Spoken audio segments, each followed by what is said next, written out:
Alhamdulillahirabbil alamin wassalatu wassalamu ala Rasulillah wa ala alihi wa ashabihi wa man tabi'ahum bi ihsan ila yaumiddin.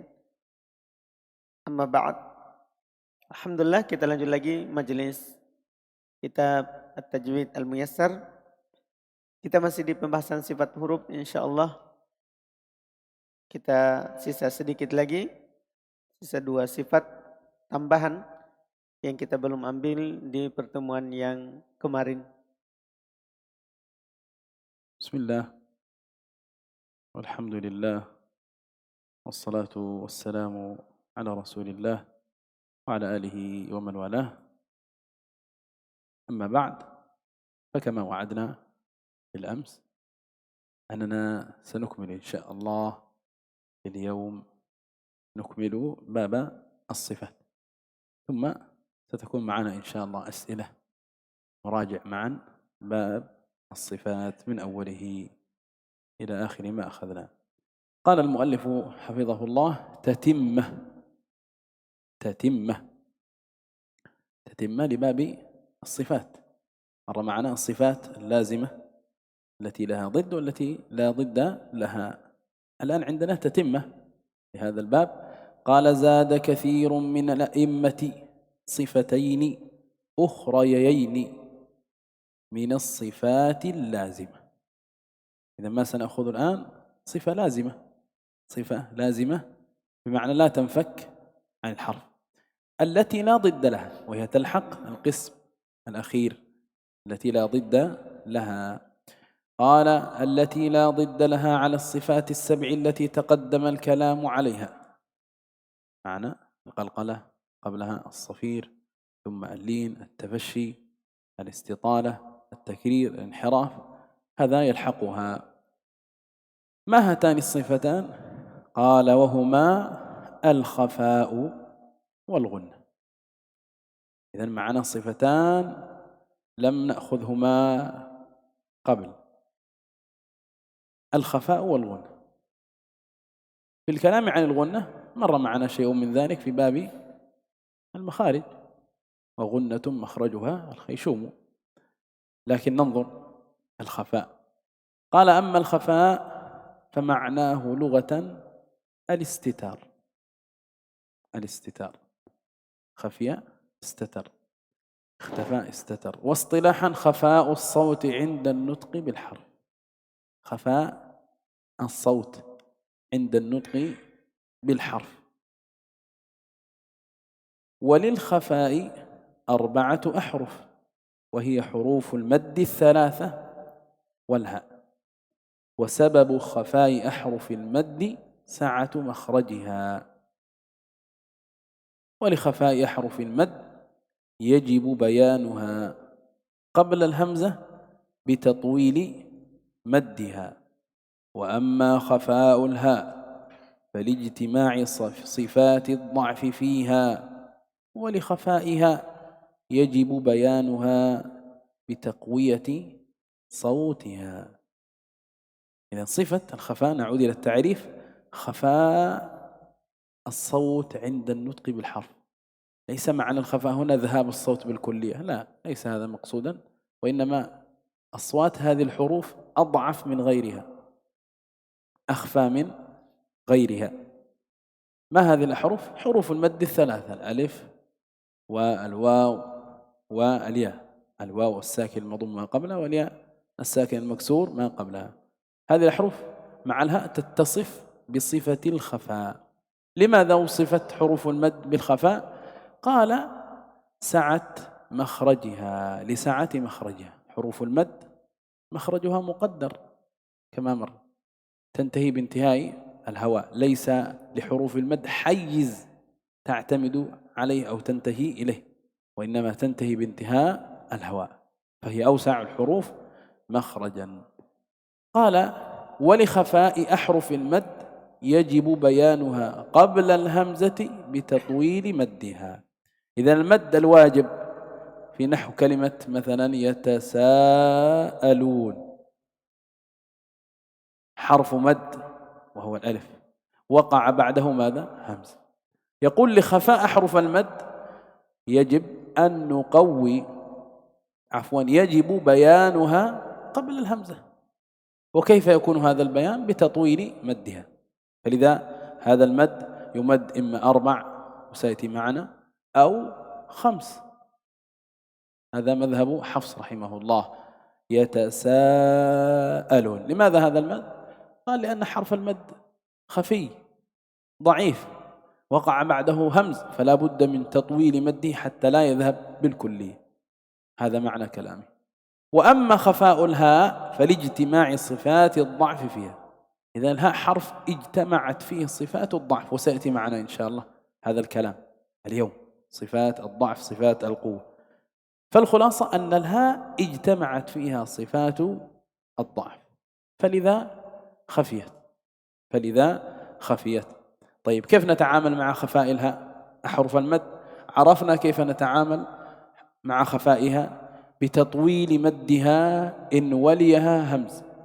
طيب بالنسبة للهاء قال ولخفائها يجب بيانها بتقوية صوتها.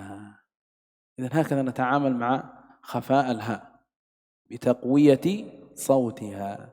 الأئمة المتقدمون يقولون بتقوية الضغط على مخرجها، لأن لو لم نعمل هذا الشيء خفيت بالكلية وذهبت حتى لا تكاد تسمع. إذن هذه هي صفة الخفاء مع أحرفها.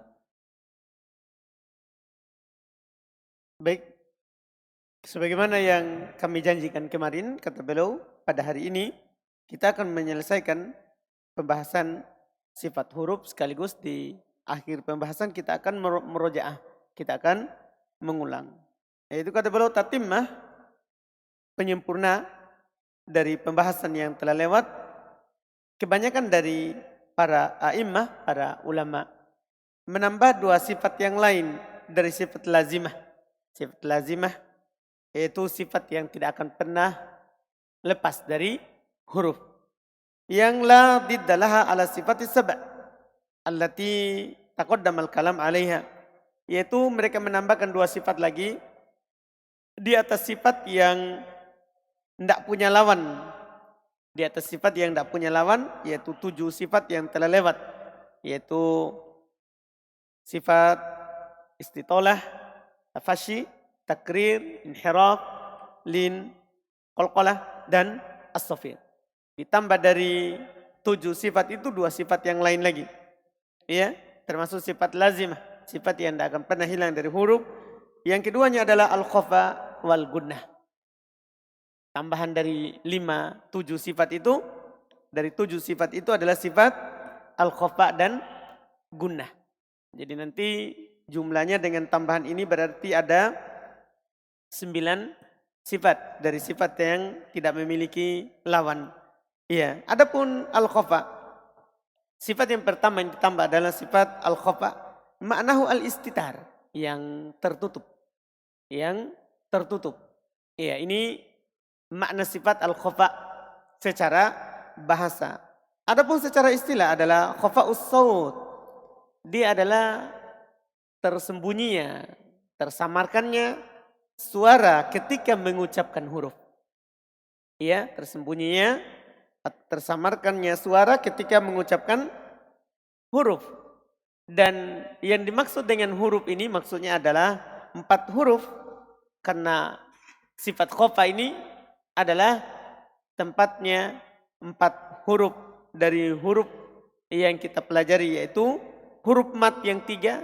Mat yang 3 maksudnya waw ketika sebelumnya di dhammah, ya ketika sebelumnya di kasroh, kemudian alif dan ha. Berarti semuanya ada 4 huruf yang memiliki sifat khafa. Ada 4 huruf yang memiliki sifat khafa. Sebabnya kenapa bisa dia sifatnya khafa, tertutup atau tersamarkan suara ketika mengucapkan 4 huruf ini, ya 4 huruf ini, beliau katakan adalah pada huruf mat, sebabnya adalah sa'atu makhrajiha, luasnya makhrajnya. Kita sudah lewat di pembahasan sebelumnya, kata Syekh tadi bahwa huruf mat itu makhrajnya muqaddar. Huruf mat itu apa? Makhrajnya apa? Muqaddar, bukan muhaqqaq. Tidak ada batasan tertentu dari tempat keluarnya makhraj huruf mat. Makhraj huruf mat. Dia akan habis tempat makhrajnya dengan selesainya suara. Selesainya apa? Suara yang kita ucapkan. Karena dia terbentang dari rongga tenggorokan sampai rongga mulut. Sebagaimana yang kita telah lewati sebelumnya di pembahasan apa? Makhraj. Di pembahasan makhraj. Itu sebab khofanya. Sebab khofanya di huruf mat yang 3. Karena luasnya ya tempat keluarnya. Iya kan, luasnya tempat keluarnya. Karena khofanya huruf mat itu sehingga wajib dia dinampakkan sebelum hamzah dengan memperpanjang matnya. Dengan memperpanjang matnya. Jadi maksudnya kalau ada huruf mat yaitu alif ya atau yang disebutkan tadi beliau contohkan tadi ya tasa'alun. Ini kan ada hamzah sebelumnya ada alif. Ada alif. Ketika mengucapkannya harus diperpanjang matnya. Oleh karena itu dikata ya tasa'alun ini dibaca dengan 4 atau tadi beliau bilang 4 sampai 5 harokat panjangnya, matnya. Panjang matnya 4 sampai 5. Jadi diperpanjang matnya karena ini disebutkan karena khofanya, tempat keluarnya. Adapun khofanya pada huruf ha, kenapa bisa samar? Ya, tersembunyi, tertutup pada huruf H. Alasannya kalau mat kan karena luas tempat keluarnya, makhrajnya terbentang dari dalam sampai keluar. Adapun H kenapa? Kata beliau, falijtima'i sifat ad-dha'f fiha, karena terkumpul padanya sifat dha'f. Akan datang sebentar bahwa huruf itu ya, sifat itu dilihat dari kuat dan lemahnya, maka nanti akan terbagi menjadi 2. Ada huruf kuat, ada huruf lemah. Ini H terkumpul padanya apa? Sifat lemah. Sehingga ya dia dikatakan khofa. Dia dikatakan ya huruf masuk dalam golongan huruf yang memiliki sifat khofa. Karena khofanya dia ini yaitu lemahnya dia ya dalam ya sifat, sehingga wajib dinampakkan dengan menguatkan suara. Dengan menguatkan suara. Maksudnya tadi sebagian ulama kata Syekh mentakbir dengan ya kuatu dogbiha. Kuatnya tekanannya ketika diucapkan ini huruf dikarenakan dia memiliki sifat ya yang tersamarkan atau yang tertutup. قال وأما الغنة فمعناها لغة صوت يخرج من الخيشوم. صوت يخرج من الخيشوم. ومر معنا أن الخيشوم هو التجويف الأنفي. التجويف الأنفي. قال واصطلاحا صوت مركب في ذات النون والميم. صوت مركب في ذات النون والميم. فالغنة لا تصاحب إلا أحد حرفين، إما النون وإما الميم. فإذا دخلت الغنة على الألف المادية هذا خطأ، دخلت على الواو المادية هذا غير صحيح، دخلت على الياء المادية غير مقبول، دخلت على الضاد على اللام على أي حرف، على الدال على الباء، هذه أخطاء ترد عند كثير من الطلبة وهذا غير صحيح. فالغنة كما قال المؤلف في ذات النون والميم، لم يذكر حرفا ثالثا. فالذي يقول العالمين نقول سلح، غلط، غير مقبول. يعلمون كذلك غير مقبول. ولا الضال هذا كله غير مقبول. لاحظ أن النون والميم هما حرفا الغنة لا غير. قال فهي صفة ثابتة فيهما مطلقا. إذا لا تخلو نون أو ميم من غنة، هذا معنى قوله مطلقا، لا تخلو نون أو ميم من غنة، إلا أنها في المشدد، أي النون المشددة والميم المشددة تكون الغنة أكمل منها في المدغم. هذه المرتبة الأولى. المشدد. المرتبة الثانية المدغم. إذا المرتبة الأولى أكمل من الثانية. ثم يقول وفي المدغم التي هي الثانية كما قلنا أكمل منها في المخفى. هذه المرتبة كم؟ الثالثة. إذا كل مرتبة أكمل من التي تليها. ثم قال وفي المخفى الثالثة كما قلنا أكمل منها في الساكن المظهر الرابعة. وفي الساكن المظهر التي هي الرابعة أكمل منها في المتحرك الذي هي المرتبة التي هي الخامسة. إذا مراتب الغنة كما ذكر، وكل مرتبة أكمل من التي تليها. الغنة في مخرجها تكون أكمل على هذا الترتيب. في المشدد إن، ثم أكمل من المدغم من يقول منوال. وفي المدغم منوال أكمل منها في المخفى من فضة. ثم يقول في المخفى أكمل منها في الساكن المظهر. الساكن المظهر ينأون أنعمت. وفي الساكن المظهر أكمل منها في المتحرك ما لنا. هنا نون متحركة وميم متحركة. إذا كل مرتبة أكمل من التي تليها. Yang berikutnya, sifat yang kedua yang ditambah adalah sifat gunnah. Adapun makna sifat ini, gunnah secara bahasa, dia adalah sautun yakhruju minal khayshum, suara yang keluar dari rongga hidung. Gunnah itu adalah secara bahasa suara yang keluar dari rongga hidung. Sementara secara istilah, dia adalah suara yang disusun pada kata yang memiliki nun dan mim. Belum ingatkan, gunnah itu hanya ada pada dua huruf ini. Huruf nun dan huruf apa? Mim. Gunnah itu hanya ada pada dua huruf ini. Adapun siapa yang membaca gunnah pada selain dua huruf ini, misalnya dia baca gunnah pada alif, dia baca gunnah pada waw, dia baca gunnah pada ya, dia baca gunnah pada dal, pada lam, selain dua huruf ini, maka itu adalah kesalahan, itu tidak diterima. Kalau ada yang membaca gunnah, sebagaimana kata beliau yang kita dengar dari sebagian penuntut ilmu, dia baca gunnah pada selain dua ini, maka itu adalah kesalahan dan tidak diterima. Karena gunnah itu hanya ada pada apa? Huruf, salah satu dari dua huruf kata Syekh, yaitu huruf nun dan huruf mim. Dia adalah sifat yang sabitah pada keduanya secara mutlak. Sifat yang ada selalu pada keduanya secara mutlak. Selalu ada. Ini sifat yang tidak akan pernah terpisah dengan nun dan mim. Sifat gunnah. Hanya saja dia memiliki tingkatan. Tidak setingkat gunnahnya. Tidak setingkat gunnahnya. Kata beliau, annaha fil musyaddad akmal minha fil mudgham. Gunnahnya itu lebih sempurna dari ketika dia ditasdid. Ya, ketika dia ditasdid.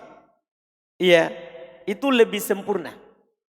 Itu lebih sempurna daripada yang diidgham. Kan ada yang ditasdid, nun yang bertasdid, ada nun yang diidgham. Nun yang diidgham akan datang nanti bentuk ya kapan diidgham ini, kapan dia diidgham, nun diidgham atau mim diidgham. Jadi ketika dia nun atau mim bertasdid itu lebih sempurna gunanya daripada yang diidgham. Tapi yang diidgham itu lebih sempurna daripada yang diikhfa. Yang diikhfa. Iya, nanti akan datang juga kapan mim atau nun itu dibaca apa? Ikhfa. Kemudian pada yang mufa itu lebih sempurna daripada yang sukun yang idhar. Kalau ada nun atau mim sukun terus dia dibaca idhar, itu ya lebih sempurna daripada yang sukun idhar, daripada yang sukun yang idhar terus yang daripada yang berharokat. Jadi ketika dia sukun idhar itu lebih sempurna daripada mim atau nun yang berharokat. Berarti dia memiliki beberapa tingkatan gunnahnya. Yang paling sempurna ketika dia bertasdid, kemudian ketika dia beridgham, kemudian ketika dia ikhfa, kemudian ketika dia sukun idhar, kemudian ketika dia berharokat. ثم قال مراتب الغنة. مراتب الغنة التي تقدمت. لذلك قال فتبين من ذلك أن للغنة 5 مراتب. المتقدمة المشدد، ثم المضغم، ثم المخفى، ثم الساكن المظهر، ثم المتحرك. هذه مراتب الغنة 5 بالترتيب المذكور. ثم قال والظاهر منها في حال التشديد التي هي المرتبة الأولى، والإدغام المرتبة الثانية، والإخفاء المرتبة الثالثة. الظاهر من الغنة كمالها.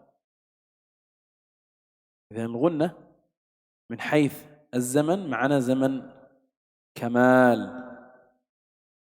ونستطيع أن نقول مرتبة. الغنة اختصارا لها مرتبتان: مرتبة كمال وهي في المراتب الثلاثة الأول، المشدد والمضغم والمخفى. الثابت والظاهر من الغنة في هذه الأحوال هو الكمال زائد عن الأصل. قال ومقدارها حركتان. ومقدارها حركتان، وهذا الكلام لم ينص عليه المتقدمون، لم ينص عليه المتقدمون، فلن تجد في كتب المتقدمين من يقدر الغنة بهذا المقدار، مع أنهم قد قدروا المد واستعملوا لفظ الحركتين، لكن لم يقدروا الغنة بهذا المقدار، لأن هناك فرقا بين مقدار الحركتين ومقدار الغنة. لذلك نقول هذا الضابط للتقريب، هذا الضابط أن مقدار الغنة حركتين للتقريب، المراد منه تقريب زمن الغنة. على كل، إذن الكمال في 3 مراتب: مشدد، مدغم، مخفى. ثم قال أما في الساكن المظهر والمتحرك اللتان هما المرتبتان الأخيرتان، الساكن المظهر والمتحرك، قال فالثابت فيهما أصلها فقط. إذا الغنة كما قلنا قبل قليل معنى كمال ومعنى إيش؟ أصل. كمال الغنة الذي هو المقدار الذي فيه طول، الذي قدره المعاصرون بمقدار الحركتين للتقريب، هذا في المشدد والمدغم والمخفى. وأصل مرتبة الأصل، مقدار الأصل، وهو في الساكن المظهر والمتحرك، الساكن المظهر والمتحرك. Kata beliau berikutnya tingkatan gunnah. Ini sebagaimana tadi yang telah lewat, tingkatan gunnah. Makanya beliau berkata fatabayyana min dzalika annal gunnah 5 maratib. Maka jelas dengan tadi itu berarti tingkatan-tingkatan gunnah itu ada 5 tingkatan. Ada 5 tingkatan. Sebagaimana tadi ada yang bertasdid, ada yang beridgham, ya, ada yang ikhfa, ada yang sukun mudhar, dan ada yang berharokat. 5. Ya, diantaranya ketika bertasdid. Yang pertama ini, yang kedua ketika diidgham, yang ketiga ketika di ikhfa. Ketika dibaca ikhfa. Dan ini disebut dengan tingkatan kamal. Tingkatan kamal. Karena idgham itu secara umum nanti dia terbagi 2. Ada kamal, ada asl. Ada kamal, ada asal. Ini 3 ini disebut tingkatan idghamnya apa? Tingkatan kamal. Kadarnya antum tahan harokatan. 2 harokat. Jadi ketika huruf mim dan nun bertasdid, tahan 2 harokat. Kadarnya. Ketika diidgham nun dan mimnya, tahan 2 harokat. Demikian pula ketika dia dibaca apa? Ikhfa. Ditahan 2 harokat. Cuman beliau katakan kalimat ini ditahan 2 harokat tidak disebutkan di kalamnya al-mutaqaddimin, di kalamnya ulama yang terdahulu. Ya, dan terkait dengan kadarnya dipanjangkan, dibentangkan 2 harokat ini ketika dibaca guna ini adalah hanya takrib, pendekatan. Adalah apa? Pendekatan. Adapun ketika dia disukun dhahir dan ketika dia berharokat, maka as-sabit pada yang ada pada keduanya adalah asalnya saja. Yaitu nun ketika dibaca sukun atau mim ketika dibaca sukun. Demikian pula huruf nun dan mim ketika berharokat. Asalnya tidak dipanjangkan, tidak dibentangkan. 2 harokat dia cuma dibaca di atas asalnya sifat dasar yang disebutkan.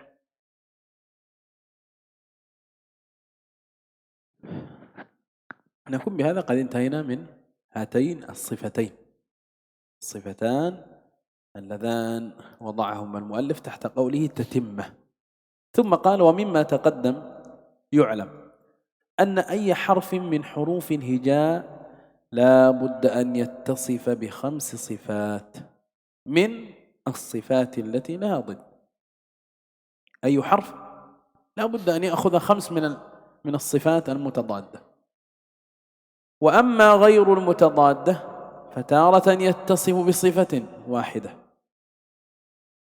أو صفتين منها، وتارة لا يتصف بشيء. إذن بالنسبة للمتضادة لابد أن يأخذ منها 5، لأنه إما أن يكون في الرخاوة أو يكون في ضدها ولا بد، إما أن يكون في الهمس أو يكون في ضدها ولا بد. لكن في غير المتضادة قد يأخذ صفة وقد يأخذ أكثر وقد لا يأخذ بالكلية. قال فلا ينقص الحرف عن 5 صفات ولا يزيد على 7. إذن الحروف العربية كلها أقلها اتصف ب5 وأكثرها اتصف ب7. لا يوجد حرف اتصف ب8 صفات، لا يوجد. قال فمثال ما له 5 الهمزة، فهي مجهورة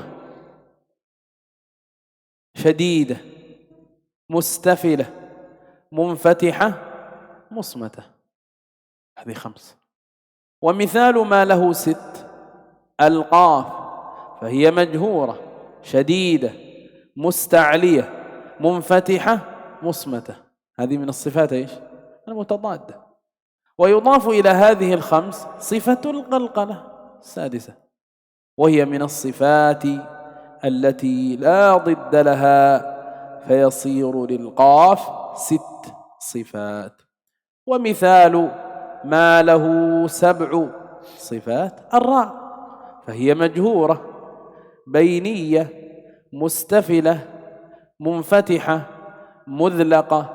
يضاف إلى هذه 5 صفتا الانحراف والتكرير، وهما من الصفات التي لا ضد لها، فتحصل أن للراء 7 صفات.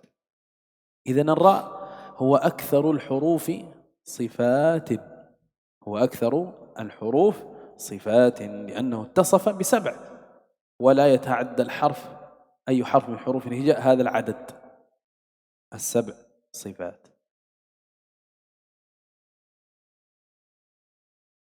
Kemudian kata beliau, berarti kita telah selesai dari yang disebutkan, ya, 2 sifat tambahan yang dibawa ucapan beliau tatimah, dibawa ucapan penulis sebagai penyempurna dari apa yang telah lewat dari 7 sifat yang tidak memiliki lawan.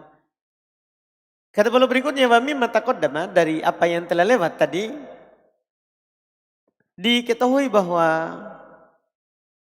huruf manapun dari huruf-huruf hijaiyah, maka pasti dia bersifat paling sedikitnya dengan 5 sifat. Dari sifat yang memiliki lawan, dari sifat yang memiliki lawan, itu paling sedikitnya. Dia akan bersifat dengan 5 sifat dari sifat yang memiliki lawan. Adapun sifat yang tidak memiliki lawan, maka kadang dia bersifat dengannya dengan 1 sifat, atau kadang dia bersifat dengannya 2 sifat, bahkan kadang juga tidak bersifat dengan sedikit pun dari sifat yang tidak memiliki lawan. Jadi dia sifat yang memiliki lawan itu pasti dia bersifat dengannya. Pasti dia bersifat dengannya. Tapi kalau sifat yang tidak memiliki lawan, belum tentu dia bersifat dengannya. Maka huruf itu tidak akan pernah kurang dari 5 sifat. Huruf itu tidak akan pernah kurang dari 5 sifat. Iya, yang beliau katakan. Dan tidak akan lebih daripada 7. Jadi sifat terbanyak adalah 7. Tidak ada huruf yang bersifat dengan 8 sifat. Ya, paling panjangnya adalah 7. Contoh, sekarang contoh yang huruf yang memiliki 5 sifat. Misalnya dicontohkan Hamzah. Dia memiliki sifat majhurah, jahar. Dan dia memiliki sifat syadidah, syiddah. Itu yang kedua. Kemudian ketiga dia memiliki sifat ya istifal. Yang ketiga dia memiliki sifat infitah. Kemudian dia memiliki sifat ismat. Ini namanya berarti Hamzah memiliki berapa sifat? 5 sifat. Contoh yang memiliki 6 sifat. Contoh yang memiliki 6 sifat dari huruf, yaitu huruf qaf. Huruf qaf. Ini qaf memiliki 6 sifat. Pertama, dia memiliki sifat majhurah, jahar. Yang kedua, dia memiliki sifat syiddah. Yang ketiga, dia memiliki sifat isti'la. Yang keempat, dia memiliki sifat infitah. Kemudian yang kelima, dia memiliki sifat ismat. Ini 5 dari sifat yang memiliki lawan. Yang memiliki lawan, lahadid. Kemudian ditambah di atas 5 ini sifat qalqalah. Berarti ini sudah berapa ini? 6. Karena qaf memiliki sifat apa? Qalqalah, dari sifat yang tidak memiliki lawan. Dia adalah sifat yang tidak memiliki lawan. Jadi qaf jadinya memiliki berapa sifat? 6 sifat. 6 sifat. Contoh yang memiliki 7 sifat. Contoh huruf yang memiliki 7 sifat. Yaitu huruf ra. Huruf ra. Dia memiliki sifat majhurah, jahar. Dia memiliki sifat bainiyah. Dia memiliki sifat istifal. Dia memiliki sifat infitah. Dia memiliki sifat idlaq. Dia memiliki ini yang memiliki lawannya. Kemudian berikutnya ditambah dari 5 ini sifat yang memiliki lawan ini 2 sifat lagi. Dari sifat yang tidak memiliki lawan. Jadi sifat yang memiliki lawan ada 5 dia punya. Kemudian sifat yang tidak memiliki lawan dia memiliki 2. Apa itu? Yaitu al-inhiraf. Ra memiliki sifat apa? Al-inhiraf. Kemudian juga dia memiliki sifat at-takrir. Dia memiliki sifat apa? At-takrir. Berarti dan keduanya ini sifat yang tidak memiliki lawan. Berarti fatahassala tersimpulkan bahwasanya untuk ra memiliki berapa? 7 sifat. Dan Syekh tambahkan tadi ra ini aktsarul huruf sifatan. Huruf yang paling banyak sifatnya. Huruf ra ini adalah huruf yang paling banyak sifatnya dari huruf hijaiyah. Huruf yang paling banyak sifatnya dari huruf hijaiyah.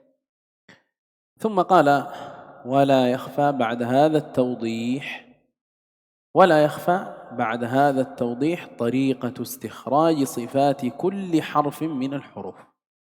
هذه أمثلة مثل ب3 أحرف ثم يقول لا يخفى كيف نستخرج صفات أي حرف.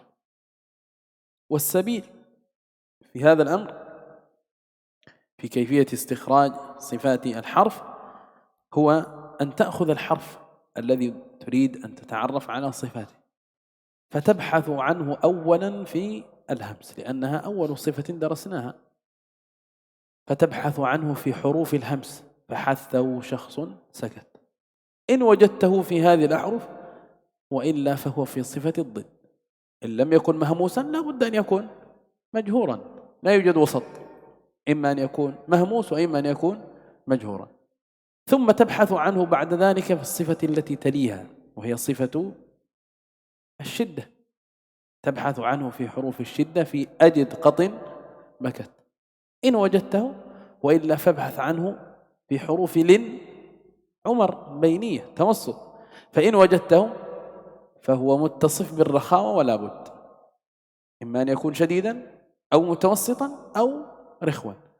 ثم تبحث عنه في الصفة الثالثة من الصفات المتضادة وهي صفة الاستعلاء، تبحث عنه في حروف الاستعلاء خص ضغط قض، إن وجدته وإلا فهو في ضدها الاستفال. ثم تبحث عنه في الإطباق وصاد ضاد طاء ضاء وإلا فهو في الانفتاح، ثم في الإذلاق فر من لب وإلا فهو في الإصمات.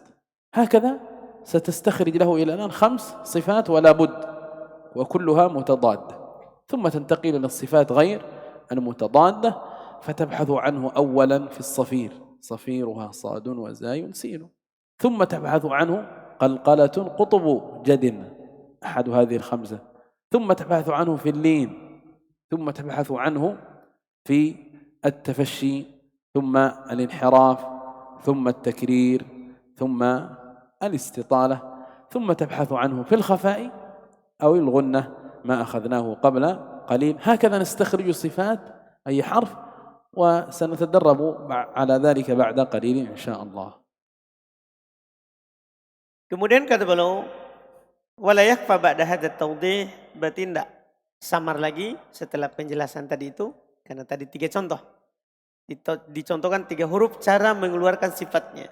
Ada huruf hamzah, kemudian tadi ada huruf qaf, kemudian ada huruf ra. Itu 3 contoh cara menentukan sifatnya. Berarti setelah penjelasan ini kata beliau tidak samar cara mengeluarkan sifat dari setiap huruf. Dari setiap huruf. Sabilnya, jalannya, caranya beliau contohkan tadi, antum datangkan huruf dari huruf hijaiyah, kemudian antum cari dulu di sifat yang memiliki lawan. Pertama datang dulu di sifat hams. Apakah dia masuk pada huruf fahathahu syakhsun sakat? Kalau tidak ada berarti nanti masuk di jahar, lawannya. Setelah itu antum ke syiddah. Iya, ke syiddah. Itu apakah dia masuk di huruf dari yang memiliki sifat syiddah, ajid kotin bakat? Kalau tidak ada berarti pasti masuk di lawannya. Tawasud atau rokhawah. Tawasud atau rokhawah. Setelah itu antum pergi ke sifat al-isti'la. Sifat al-isti'la. Khussadaqtin kir. Kalau ada di situ berarti masuk di sifat isti'la. Kalau tidak ada maka dia masuk ke lawannya. Itu sifat apa? Istifal. Sifat istifal. Setelah itu antum menuju sifat itbaq. Sifat itbaq yaitu sod, do, to, do. Iya. Kalau setelah itu sudah selesai maka dia tentunya di sifat apa? Infitah. Sifat infitah. Setelah itu perhatikan sifat idlaq. Ya, idlaq. Apakah dia masuk dalam huruf farra min lub atau tidak? Kalau tidak masuk berarti dia di mana? Di ismat. Di ismat. Itu di sifat yang memiliki lawan. Setelah selesai dari sifat yang memiliki lawan, itu pasti ada 5 yang memiliki lawan. Karena semuanya ada 11. Tapi kan ada sifat syiddah lawannya 2. Lawannya 2. Ya, sifat syiddah lawannya 2. Yaitu sifat tawasud dan sifat ar-raqabah. Setelah itu antum ke sifat yang tidak memiliki lawan. Dan ini tidak semua huruf punya. Ini tidak semua huruf memiliki sifat yang tidak memiliki lawan. Itu antum pergi ke sofir. Ya, cari huruf yang memiliki sifat as-sofir. Yaitu 3 huruf. Sod, sin, dan zai. Setelah itu antum pergi ke sifat qalqalah. Ya, sifat qalqalah. Ini juga sudah disebutkan hurufnya. Qutbu jadin. Setelah itu kalau sudah selesai dari qalqalah antum lihat dia memiliki sifat lin atau tidak. Kemudian sifat inhiraf, kemudian sifat takrir, kemudian sifat tafashi, kemudian sifat apa? Al-istitalah. Setelah itu antum pergi ke sifat khofa. Apakah dia masuk dalam sifat khofa? Kemudian sifat gunnah. Jadi periksa setiap antum datangkan satu huruf, ulang kembali sifat yang telah lewat dan kita akan latihan setelah ini insyaallah. وقبل الشروع في الأسئلة نكمل هذا المبحث. قال أقسام الصفات من حيث القوة والضعف. ومر معنا الإشارة إلى هذا الكلام في الكلام عن فوائد ماذا؟ الصفات. مر معنا أن فوائد الصفات 3 منها معرفة القوي من الضعيف. بمعرفة الصفات نعرف الحرف هل هو قوي أو ضعيف أو بين ذلك. فهذا من فوائد الصفات. قال تنقسم الصفات قوة وضعفا إلى قسمين هما قوية وضعيفة، وسيأتي أن هناك توسط لا قوة ولا ضعف. فالضعيفة 6 صفات هي الهمس والرخاوة والاستفال والانفتاح واللين والخفاء. هذه صفات ماذا؟ ضعف، صفات ضعف. والقوية 11 صفة: الجهر والشدة والاستعلاء والإطباق والصفير والقلقلة والانحراف والتكرير والتفشي والاستطالة والغنة. هذه صفات قوة. ثم قال: وهناك 3 صفات لا توصف بقوة ولا بضعف، إذن هي صفة توسط. هذا القسم الثالث، وهي البينية والإذلاق والإصمات. هذه صفات توسط لا قوية ولا ضعيفة. هذا الكلام كيف نحفظه؟ بحفظ هذين البيتين. تريد أن تحفظ هذا الكلام؟ احفظ هذين البيتين. قال الإمام السمنودي في لآلئ البيان: ضعيفها همس ورخو وخفاء لين انفتاح واستفال عرفا. هذه صفات الضعف.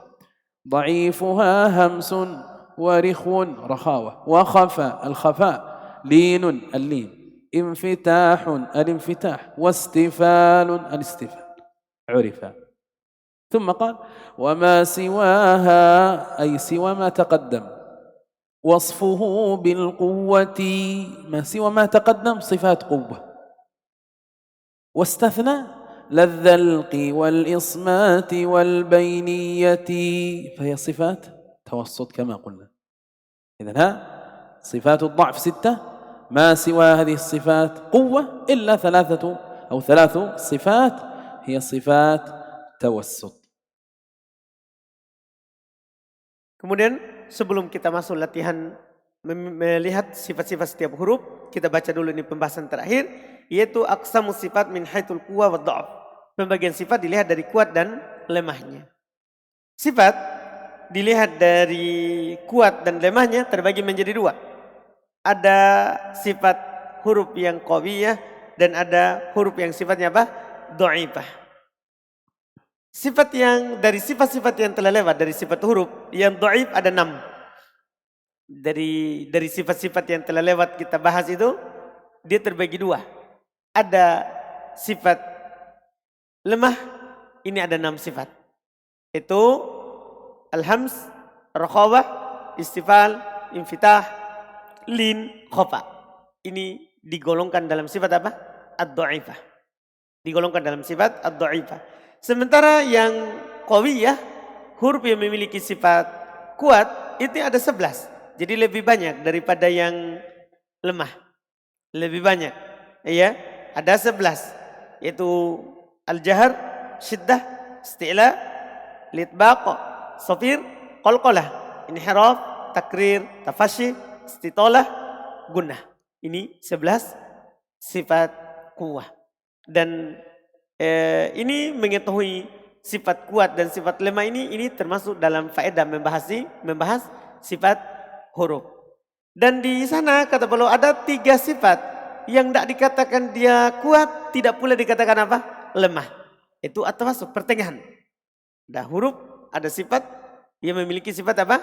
Pertengahan, tidak kuat, tidak pula apa? Lemah. Apa itu? Yaitu al-bainiyah, antara rakhawah dan syiddah. Al-bainiyah, kemudian al-idlaq, kemudian ismat. Kemudian ismat. 3 sifat ini tidak dikatakan kuat, tidak dikatakan apa? Lemah. Tidak dikatakan kuat, tidak dikatakan lemah. Bagaimana cara menghafal ini? Tadi ada 6 sifat dhaif, kemudian ada 11 sifat kuat, kemudian antara kuat dan lemah ada 3. Gimana cara menghafalnya? Katanya antum hafal ini bait. Antum hafal ini 2 bait syair ini yang dikatakan oleh al-Imam As-Samannudi rahimahullahu taala dalam La'ali ya al-Bayan. Beliau katakan dhaifuha hamsun wa rikhwun wa khafa. Yang dhaifnya dari sifat huruf ada sifat hams, rikhwah dan khafa. Linu, infitah, ada sifat al-lin, sifat infitah, ada istifal, urifa, itu dikenal dengan sifat apa? lemah. Wa masibaha, dan selain dari 6 itu, selain dari sifat hamsun, rikhwah, khofa, lin, infita, istifal, selain 6 itu, maka wasfuhu bil quwwah, sifatnya kuat. Itu 11. Iya. Tapi dikecualikan ladzal kok, bukan sifat idlaq kok. Karena sifat idlaq masuk di mana tadi? Di tawassut, tidak kuat, tidak lemah. Tidak pula isma, tidak pula apa? Al-bainiyah. Tidak pula al-bainiyah. 3 yang dikecualikan. 3 yang dikecualikan.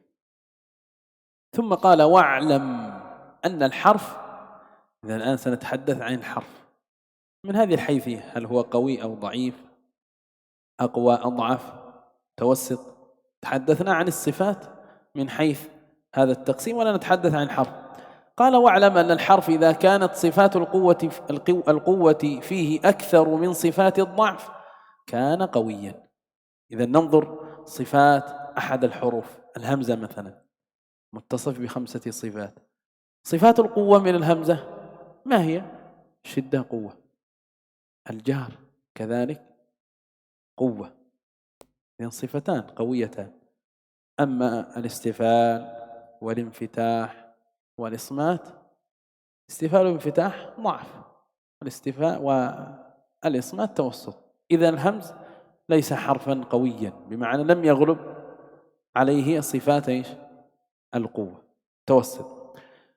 قال كالراء مثلا، مثل بالراء، فالراء غالب صفاته صفات قوة، إذن هو حرف قوي.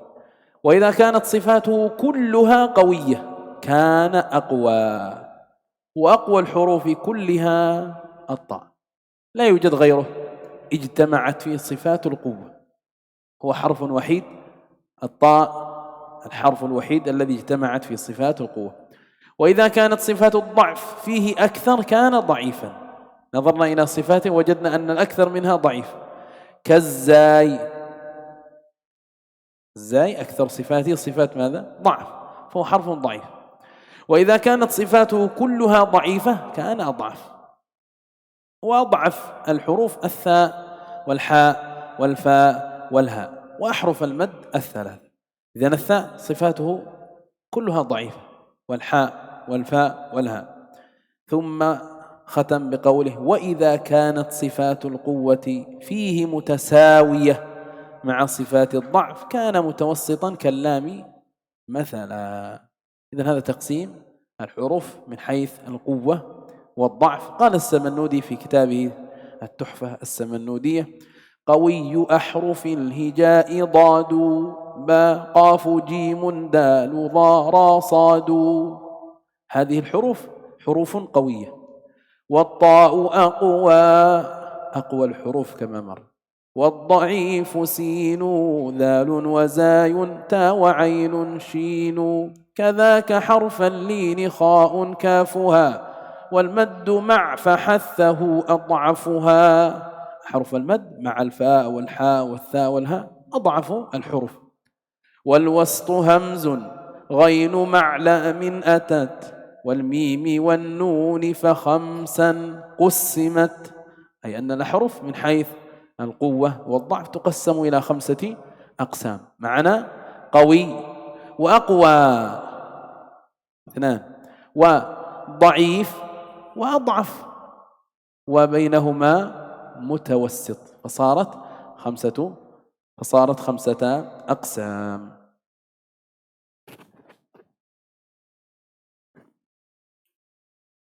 Baik, berikutnya beliau sebutkan, ketahuilah bahwasanya huruf itu, ini sekarang kita berbicara tentang huruf. Huruf itu ketika sifat kuatnya lebih banyak daripada sifat dhaif, kan nanti ada huruf di dalamnya terkumpul beberapa sifat. Ketika di dalamnya lebih banyak sifat kuatnya daripada sifat dhaifnya, maka dia adalah huruf yang kuat. Huruf yang kuat. Beliau contohkan tadi, ya. Misalnya hamzah, ada sifat jahar, ada sifat syiddah. Ini sifat kuat. Dia juga memiliki sifat apa? istifal dan infitah, kemudian ismat. Sifat istifal, infitah ini sifat dhaif. Kemudian ismat pertengahan. Tidak kuat, tidak juga dhaif. Berarti dia memiliki sifat dua sifat kuat, dua sifat lemah. Dan satu sifat pertengahan. Berarti hamzah dia huruf pertengahan. Dia huruf pertengahan, bukan huruf yang kuat, bukan juga huruf yang lemah. Karena dia sama-sama. Tapi kalau sifat kuatnya lebih banyak daripada sifat lemahnya, maka dia disebut huruf apa? Huruf kuat. Boleh contohkan ro misalnya. Ro. Iya, dia lebih banyak sifat kuatnya daripada sifat apa? Lemahnya. Maka kita katakan apa? Huruf ro adalah huruf yang kuat. Kalau sifatnya seluruhnya adalah sifat kuat, tidak ada sifat lemahnya.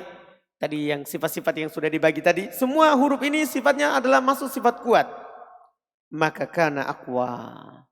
Maka itu namanya aqwa. Jadi ada sifat qawi terus aqwa. Itu sudah dua. Ya, ada kuat, ada lebih kuat. Dan aqwal huruf kulluha ta. Faedah. Huruf yang paling kuat dari huruf hijaiyah adalah huruf apa? Ta. Karena terkumpul padanya seluruh sifat kuat. Jadi satu-satunya huruf yang memiliki sifat yang lebih kuat adalah si huruf apa? Ta. Huruf ta. Jika sifat dhaifnya lebih banyak, maka itu huruf dhaif.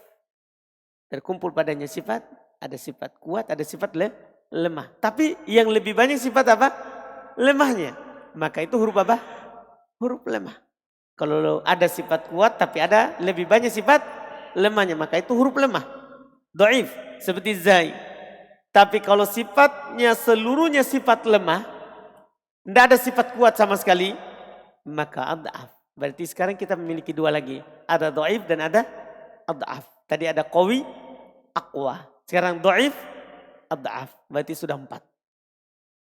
Sudah 4 huruf pembagiannya. Qawi, aqwa, dhaif, ad'af. Dan huruf yang paling lemah dari huruf hijaiyah adalah sa, ha, fa, ha, dan 3 huruf mat. Ini huruf yang paling lemah dalam huruf hijaiyah. Huruf sa, huruf ha, huruf fa, huruf ha, huruf mat yang 3. Mat yang 3 maksudnya waw sukun sebelumnya dhammah, ya sukun sebelumnya kasroh, dan alif. Itu mat yang 3. Terus setelahnya, jika sifatnya jika sifat kuatnya sama dengan sifat dhaifnya, maka dia disebut huruf apa? Huruf yang pertengahan. Sama-sama dia memiliki sifat. Ada sifat dhaif, terus ada sifat qawi. Tapi sama-sama jumlahnya. Maka ini namanya huruf apa? Mutawassit. Ini huruf yang pertengahan. Seperti apa? Seperti huruf lam misalnya. Lam misalnya. Dia memiliki sifat kuat. Tapi juga memiliki sifat apa? Dhaif. Sama-sama jumlahnya. Maka dia disebut huruf pertengahan. Berkata Imam As-Samanudi rahimahullah dalam kitab Tuhfatus Samanudiyah. Qawiyun ini menjelaskan jumlah huruf. Dari huruf yang kuat dan huruf yang lemah kemudian pertengahan. Beliau katakan qawiyu ahrufil hija. Huruf hijaiyah yang kuat itu adalah dod, ba, qaf, jim, dal, do, ro, sod, dan to, aqwa. Jadi huruf yang kuat saja kuat, dod, ba, qaf, jim, dal, do, ro, sod. Ini kuat. Tapi aqwa, to. Jadi akan ada qawi, ada aqwa. Yang paling kuat adalah huruf apa? To. Wad dhaif, sementara huruf yang lemah adalah sin, dal, zai, ta, ain, shin. Demikian pula 2 huruf lin. Ya, demikian pula 2 huruf lin. 2 huruf lin siapa? Waw. Ketika sebelumnya fathah, ya ketika sebelumnya fathah. Itu namanya 2 huruf lin. Sudah lewat bersama kita. Kha, kaf, wal mat, dan huruf mat bersama fahatsahu yaitu fa ha sa ha. Bersama fahatsahu yaitu fa ha sa ha ad'afuha. Ini yang paling lemahnya. Berarti 4 ya. Ada qawi, aqwa, terus dhaif, ad'af. Dhaif, ad'af. Wal wastu sementara yang pertengahan, wal wastu pertengahannya ada huruf hamzah, ghain, ma'lam bersama lam atas. Datang juga bersama lam wal mim wan nun. Demikian pula tambah mim dan nun fa khamsan qusimat. Berarti semuanya 5 dibagi. 5 dibagi. Dibagi menjadi 5 huruf itu. Ada qawi, aqwa, dhaif, ad'af, tawassut. Ada tawassut. ثم ذكر المؤلف جدول يبين فيه صفات الحروف. جدول يوضح صفات كل حرف من حروف الهجاء فيذكر الحرف ويذكر صفاته. ونسأل بعضكم اليوم كما وعدنا اسمك. Rizki. أنا أريد يوضح الحروف أما الاسم محفوظ. Maksudnya Syekh, nama antum ditahu, tapi kasih jelas hurufnya. درس المخارج والصفات.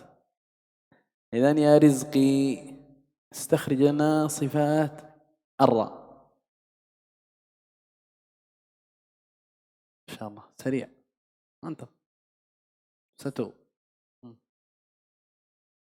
طيب استفهال، انفتاح، إذلاق، فرع، جميل. تكرير، وبتكرير جعل، انحراف، وهي الأخيرة. أحسنت، هذه 7 صفات. اسمك أنت لا تلتفت. نعم. استخرج لنا صفات الهمز.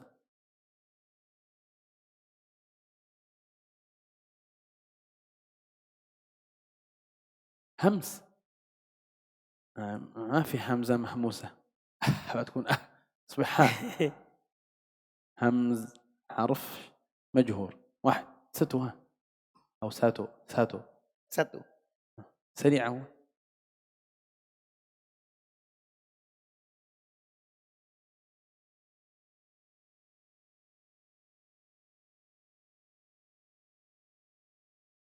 ننتقل إلى الصفة التي تلي الهمس والجهر. ما هي الصفة التي درسناها بعد؟ الرخاوة والشدة والبينية. فالهمز بماذا يتصف من هذه الصفات؟ أجد قطن بكته، إذن حرف شديد. دوا ستو دوا. دقة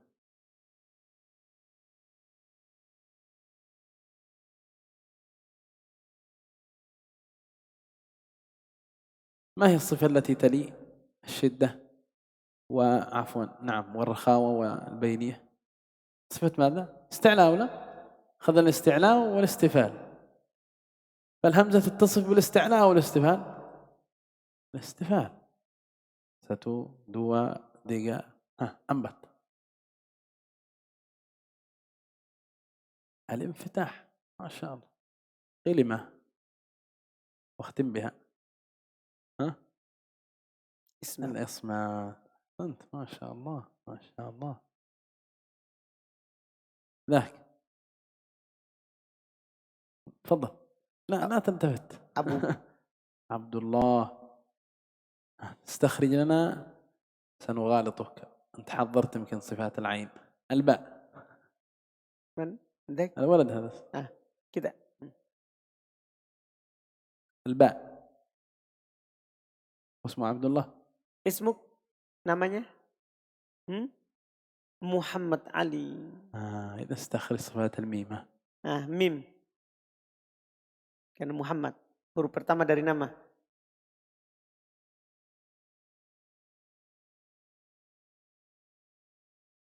نبحث عنه أولا في ماذا؟ أول صفة أخذناها الهمس والجهر. مهموسها فحثه شخص سكتم. سكتم.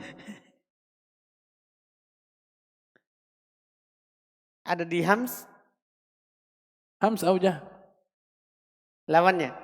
Pilih hams atau jahar. Kalau hams itu tadi Syekh sebutkan. Fahattahu syakhsun sakat. Ada nggak mim? Nggak ada, berarti jahar. Itu cara mengeluarkannya. Jadi setiap yang pasangan mana hurufnya? إذا Terus. مجهور. Jahar berarti. حرف مجهور. أنت معنا؟ طيب أكمل صفات الميم. مجهور ستوة مجهور اتفقنا. سبكت. انتقل كده. في الشدة أو البينية أو الرخاوة. Nah, kemudian jadi tadi sudah jahar dia, bukan hams.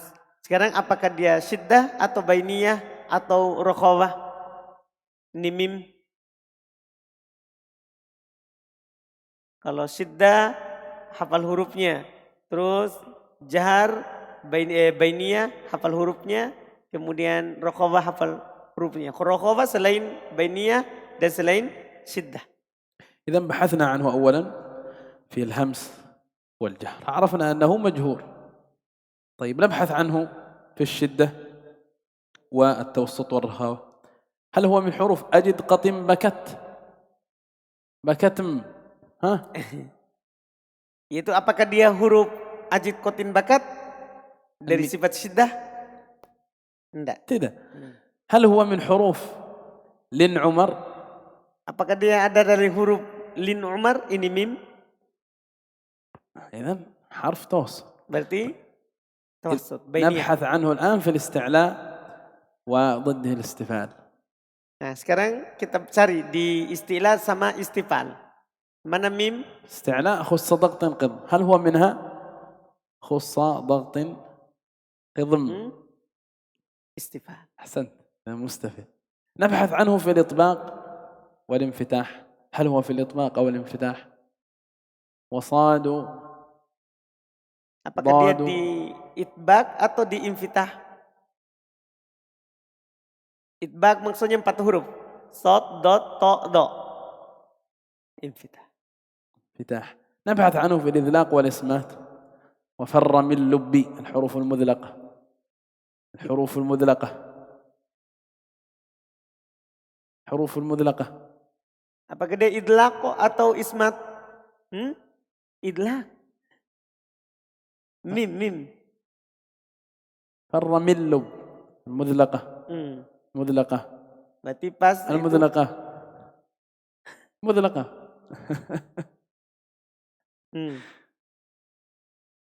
مذلقة ولا؟ مذلقة. 5 صفات لحرف الميم. طيب نختم بواحد أيضا. Kita tutup dengan satu. من يحب يشارك يرفع يده. Siapa yang mau angkat tangan? ما شاء الله. اسمك؟ Firman. نختار الفاء. huruf fa.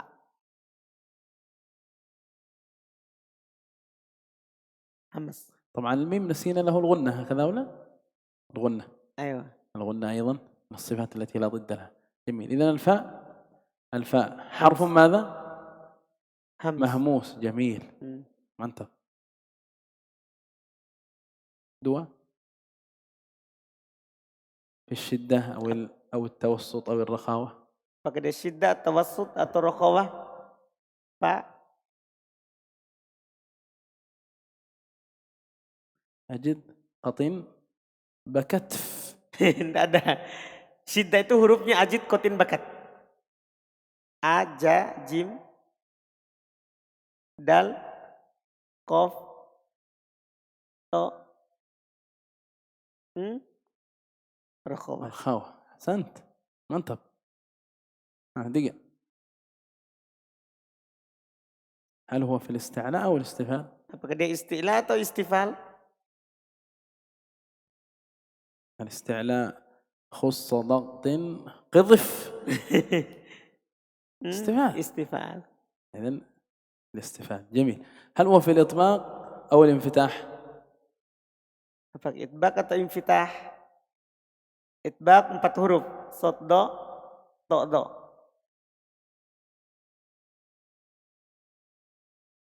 Itbaq atau infitah?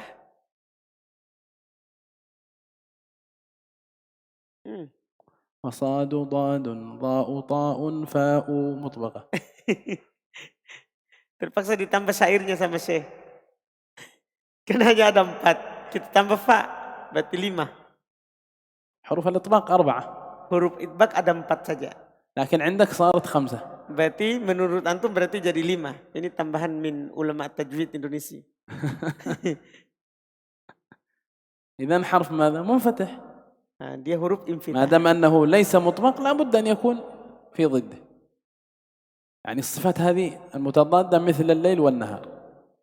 إن لم يكن ليل لابد أن يكون إيش؟ نهار. ما في شيء وسط، إما ليل وإما نهار، لابد. أخيرا مذلق أو مصمت؟ الفاء. Dia idlaq atau ismat? وفر من لبي. وفر من لبي المذلقة. Sifat idlaq itu farro min lubbin. Ada nggak huruf fa? Berarti dia apa sifatnya? Idlaq. Baik. يعني ابحث عن الحرف في الجمل التي قد حفظناها. نحن حفظنا جمل أولى، ركز. حفظنا في الهمس قوله فحثه شخص، أكمل، سكت. هذه حروف إيش؟ الهمس. انتهينا من هذا القسم الأول. ثم حفظنا في الشدة أجد، أكمل، قطن بكت. وحفظنا في التوسط لن عمر. انتهينا من الصفة الثانية. الصفة الثالثة حفظنا في الاستعلاء خص ضغط قض. نعم، انتهينا من الصفة الثالثة. الإطباق والانفتاح حفظنا إيش؟ وصاد ضاد طاء ضاء مطبقة، هكذا قال ابن الجزري. وفي الإذلاق ماذا حفظنا؟ فر من لب. ابحث عن الحرف في هذه الجمل. سألتك عن الفاء، ابحث عنه في فحثه شخص سكت، وجدناه أول هذه الحروف، إذن حرف مهموس. طيب، انتقلنا إلى الشدة والتوسط والرخاوة. نبحث عنه في أجد قطن بكت. هل الفاء هنا موجود؟ غير موجود. نبحث عنه في لن عمر، كذلك غير موجود. إذن موجود في الرخاوة ولا بد، كما قلنا ليل أو نهار. إن لم يوجد في الشدة ولا التوسط لا بد أن يتصف بالرخاوة. طيب، في الاستعلاء والاستفهام نبحث عنه في خص ضغط قض. هل الفاء هنا موجودة؟ غير موجودة، إذن هو مستفل. نبحث عنه وصاد ضاد طاء ضاء، نجد أن الفاء غير موجودة، إذن منفتح. ثم نبحث عن الفاء في فر من لب، وجدناه في أول هذه الأحرف، إذن هو حرف مذلق. هكذا تبحث عن الحرف في الصفات المتضادة. احفظ هذه الجمل، لا بد أن تحفظها كما تحفظ اسمك، تحفظها كما تحفظ اسمك. ثم تبحث عنه في الصفات غير المتضادة. لن تجد الفاء اتصف بصفة منها، ليس من حروف الصفير ولا القلقلة ولا اللين ولا الانحراف ولا التكرير ولا التفشي ولا الاستطالة، فهو متصف ب5 صفات كلها صفات ضعف. إذن هذه أمثلة لما سيكون إن شاء الله في مجلس الغد. سيكون أول الدرس إن شاء الله أسئلة بهذا النحو، فنراجع باب الصفات مراجعة دقيقة. وتلاحظ أن الجدول الذي في آخر باب الصفات هو سيساعدك إن شاء الله، سيساعدك على حفظ الصفات. هي مرتبة ولكل حرف خانة تخصه. Sifat yang memiliki lawan itu kata Syekh seperti siang dan malam. Kalau tidak siang ya malam. Artinya kalau tidak ada di siang, ada di malam. Maka antum harus hafal setiap jumlah dari setiap sifat yang dibatasi hurufnya. Seperti sifat yang memiliki lawan ada hams dan jahad. Ya antum hafal di jumlah yang ada pada sifat al-hams. Ya, fahathahu syaksun sakat. Hafal di situ. Karena selain itu berarti apa? Jahar. Itu yang pertama. Kalau ndak ada di fahathahu syaksun sakat berarti jahar. Terus sifat kedua ada 3 sifat. Syiddah, lawannya tawassut dan raqabah. Nah, tawassut, syiddah sudah ada hurufnya, antum hafal. Ajid, qatin, bakat. Ini sifat syiddah, huruf syiddah. Kemudian tawassut ada juga hurufnya, lin umar. Antum hafal ini. Syiddah dan tawassut. Selain itu berarti masuk di mana nanti? Raqabah. Kemudian ketiga ada isti'la dan istifal. Isti'la itu hafal jumlahnya itu, hafal. Khussadaqtin kim, hafal itu. Itu isti'la. Selain itu berarti apa? Istifal. Kemudian antum hafal huruf itbaq. Itbaq itu 4 huruf. Sod, do, to, do. Kalau ndak masuk di itbaq berarti masuk di mana? Infitah. Selain 4 huruf berarti, selain 4 huruf itu berarti infitah. Itu yang keempat. Yang kelima ada idlaq dan ada ismat. Kalau idlaq ada hurufnya. Farromin lob. Selain itu berarti apa? Ismat. Selain itu ismat. Setelah itu baru antum tambah dari sifat yang tidak memiliki lawan. Periksa apakah dia dari, kalau ini tidak perlu dipasangkan. Apakah dia dari sofir, kol-kola, ya, atau lin, inhiraf, takrir, tafashi, istitolah, kemudian apakah khufa atau gunnah. Periksa, ini kan satu-satu. Ini satu-satu. Di antara yang membantu antum ada di situ, di ujung kitab, itu dibahas hurufnya secara tersendiri oleh penulis itu. Ada di tabel situ, itu yang bisa membantu antum juga menentukan sifat. Seperti Hamzah, dia memiliki 5 sifat. Jahar, syiddah, istifal, infitah, ismat. Kemudian ke bawah itu ba, dia memiliki 6 sifat. Jahar, syiddah, istifal, infitah, idlaq, qalqalah. Itu yang diringkaskan oleh penulis.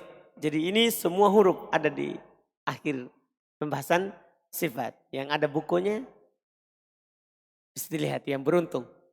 Yang ada bukunya. Yang tidak ada bukunya, ya beruntung juga. Alhamdulillah. هل في سؤال عندهم؟ Apa ada pertanyaan? Insya Allah kata saya tadi, insya Allah besok awal dars kita meroja lagi sifat. Awal dars, awal pelajaran kita meroja lagi sifat. Ada pertanyaan? إذا نكتفي بهذا القدر. سبحانك وبحمدك لا إله إلا أنت نستغفرك ونتوب إليك وصلى الله وسلم على نبي محمد وعلى آله وصحبه أجمعين والسلام عليكم ورحمة الله وبركاته.